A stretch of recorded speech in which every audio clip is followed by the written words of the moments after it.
రాష్ట్రంలో ఇసుక మద్యం పాలసీల పేరిట సీఎం జగన్ ఒక్కరే దోచుకుంటున్నారని టీడీపీ నేత కన్నా లక్ష్మీనారాయణ ఆరోపించారు.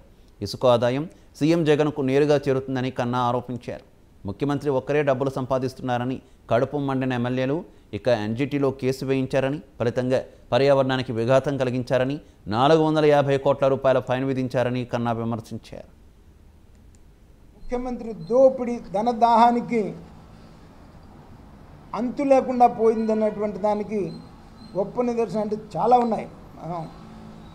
ఆఖరికి తిరుమలలో కూడా ఈ మధ్యలో గంజాయి దొరకటం చూసాం.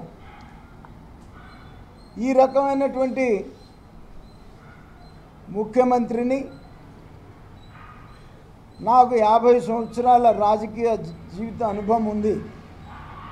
ఎప్పుడు కూడా డైరెక్ట్గా ఒక ముఖ్యమంత్రి రాష్ట్ర సంపద మొత్తాన్ని కూడా ఈ రకంగా కూడా చట్టాలను ఉల్లంఘించి దోపిడీ చేసినటువంటి పరిస్థితి కూడా కాదు. తన దోపిడీకి వాళ్ళ శాసనసభ్యులే కడుపులో మండి ఇందుట్లో వాటాలు పంచుకోవటం, మొత్తం ముఖ్యమంత్రి తింటున్నాడు, మాకేమి రావట్లేదు అని ఈ ఎంజీటీకి కేసు వేయించింది కూడా వాళ్ళ శాసనసభ్యులు.